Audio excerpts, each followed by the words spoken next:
వంద మీటర్లు దాటాలి జాతరకు వచ్చి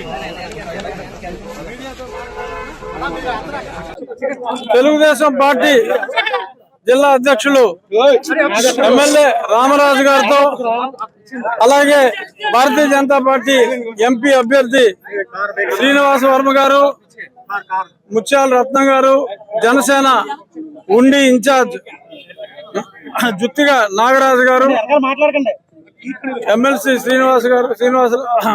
పాందూరు శ్రీని గారు, సత్యనారాయణ రాజు గారు అందరూ కలిసి 2 సెట్ల నామినేషన్ ని అనుకున్న టైంకి అనుకున్న ముహూర్తానికి సబ్మిట్ చేయటం జరిగింది. సో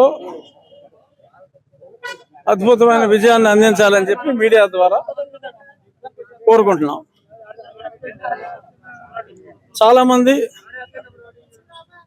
చాలా ఎదురు చూశారు. కొంతమంది రామరాజు గారు నేను విడివిడిగా ఉంటామని, కలిసే ఉన్నాం, కలిసే ఉంటాం, ఇంతకుముందు కూడా కలిసే ఉన్నాం.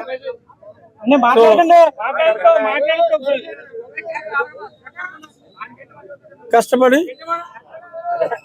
వాతావరణం ఎంత సానుకూలంగా ఉన్నప్పటికీ కూడా కష్టపడి అత్యధిక మెజారిటీ సాధించే దిశగా రామరాజు గారి నాయకత్వంలో ముందుకెళ్తాం.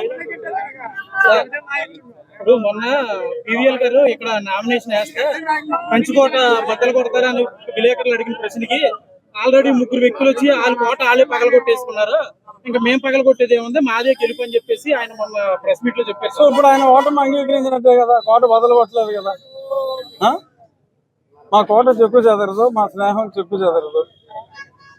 పక్క వాళ్ళు కొట్టుకుంటారని బాగుపడదామని చూసేవాళ్ళు ఎప్పుడు మన లోకల్ భాషలో చెప్తే బాగోదు కాబట్టి అంతే. కొండపూడి ఒకసారి తిరుపతి వెళ్ళి వచ్చేస్తాను. రేపు వెళ్ళి వచ్చిన వెంటనే ఆల్రెడీ మా ప్రచారం అంతా మా రామరాజు గారు చేసేసారు, ఇంటింటికి తిరిగారు, అంతా సైకిల్ ప్రచారం. సో అంచేత ఆయన ఆల్రెడీ చాలా కష్టపడ్డారు. ఇద్దరు కలిసి మళ్ళీ కష్టపడతాం. ఇంటింటికి ప్రచారం, సూపర్ 6 అన్నీ కూడా రామరాజు గారు క్లియర్ గా అందరికి గత 6-8 నెలలుగా ఎక్స్ప్లెయిన్ చేయటం జరిగింది. సో వీలైనన్ని స్ట్రీట్ కార్నర్ మీటింగ్లు, సమయం తక్కువ ఉంది కాబట్టి వీలైనన్ని స్ట్రీట్ కార్నర్ మీటింగ్లు చేయటం, మా ఇంట్లో వాళ్ళందరూ కూడా ప్రచారంలో పాల్గొంటారు. నా కుమారుడు సెపరేట్ గా, కుమార్తె సెపరేట్ గా, నా వైఫ్ సెపరేట్ గా, వాళ్ళు డోర్ టు డోర్ వాళ్ళ ప్రచారం ఉంటుంది. అలాగే మా ప్రచారం కూడా, ఈయనంటే ఎంపీ కదా, ఆరూరులో తిరగాలి.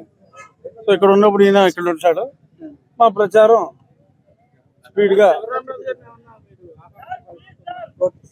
ఈ మీడియా ముందు ఏం మాట్లాడుకుంటాం, బాగోదు కదా. వస్తే ఆహ్వానిస్తారండి. శివరామరాజు గారు కూడా కలిసి వస్తారని మా ఆశాభావం. ఎందుకంటే మాతృ సంస్థతోనే ఉంటారనేది మా ఆశాభావం, వేరే సంస్థకు వెళ్ళరని అనుకుంటున్నాం.